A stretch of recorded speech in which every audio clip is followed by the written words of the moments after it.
Hi everyone, I hope you're doing well. Hope you've had a good week.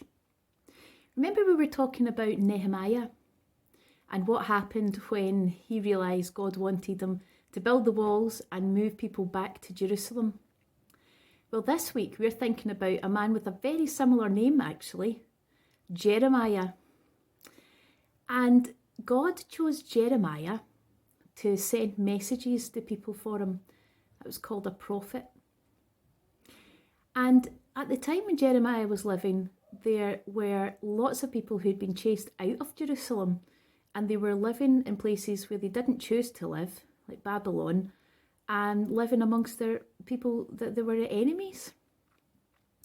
And God asked Jeremiah to send a message to write to the people who were scattered in Babylon.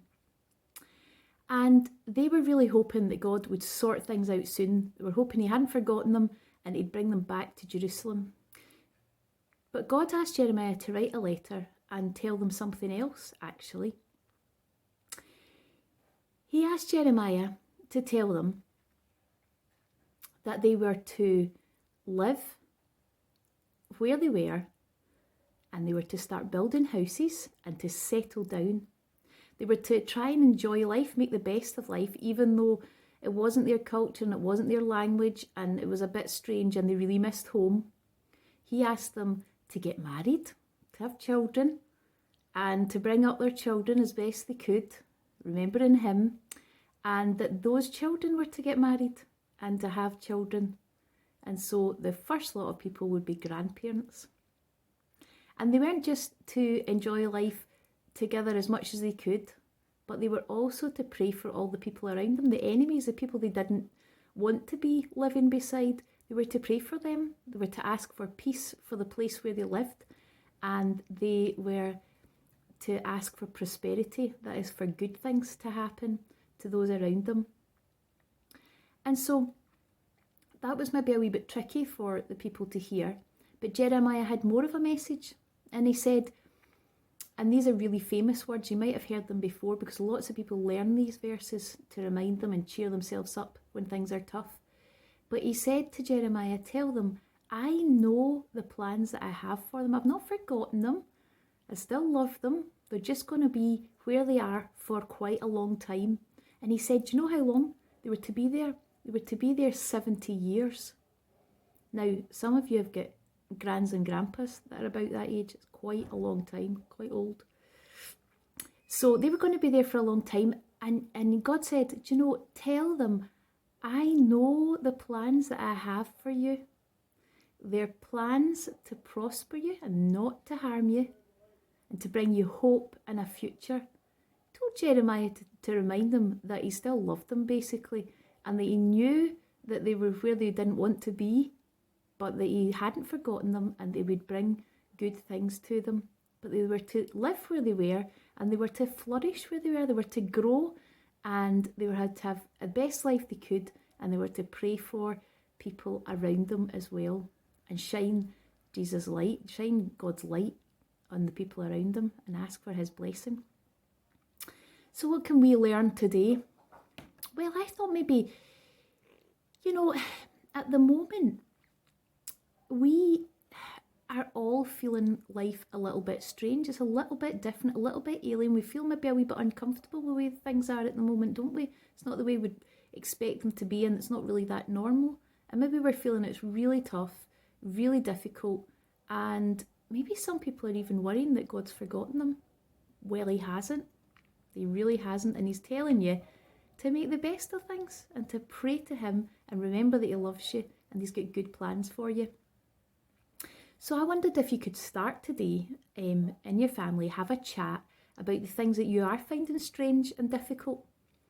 And once you've told each other, why don't you all just tell God how you're feeling, and then ask him to remind you how much he loves them, how much he loves you all, and how much he wants you to prosper. You've to remember to live for him whatever you're going through, and that it won't last forever. I wonder also if you could think about maybe something that reminds you that life can still be good, even though it's a bit tricky at the moment. Some good things that are going on in life that you can thank God for. So maybe you could share something positive that's happening just now that you're enjoying, actually, about how things are different. And once you've shared them, maybe you could thank God for them. You might even want to draw and write them all and maybe stick some up, I don't know, on the wall, on a radiator, the fridge, so that when you're feeling a bit down or you're struggling a bit, you can look at the pictures and think, God's still got lots of good things happening in my life. I've got lots to say thank you for. It'll remind you. Now, I wondered if you could also think about ways you could show everybody else that God still loves them and he's not forgotten about them, even if they're struggling. There must be lots of little things that we can do to show that people that God loves them. So why don't you talk about that and write those down and maybe put them in a little tub, store them all, tear them up into little pieces, one bit of paper for each thing you can think on that you could do, and put them in a tub, maybe a margarine tub or something. You can even decorate the tub and store them all up. And then this week and then going forward, why don't you choose one thing every day that you could do for someone, different person maybe even every day, you could do for someone to show them that God loves them, even in a time when it's really tricky.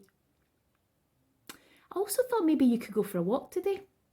I don't know if it's going to be dry or not, but if it's not, why don't you just put your jacket on and your welly boots and go out for a walk anyway, get some fresh air. And as you're going down, remember God asked that they pray for peace and prosperity for the people all around them where they were living. Well, why don't you go out for a walk in every street you walk down? Why don't you ask God to bring peace to that street, his peace to that street? And then, why don't you have a look? It's just been Halloween, so why don't you have a look for any pumpkins or Halloween decorations at houses and see when you see one? Why don't you ask God to shine his light on the family, on the house that you see it in, and the garden that you see it in? Just to shine his light and to bless the people in that family. Well, maybe you could also do a little craft this afternoon. I don't know if you'll find any pumpkins or turnips lying around, but maybe you could carve one if you do, which has some sort of symbol to show that God's love is shining from your house. Now, I didn't have a pumpkin, but here's what I did. You could maybe do this. I just cut a piece of paper. You might not have orange paper. You could colour in some white paper. And then I cut out what I thought showed God's love and light, and that light and love was shining out of my house. So I've cut a love heart out and some nice wee bits of light.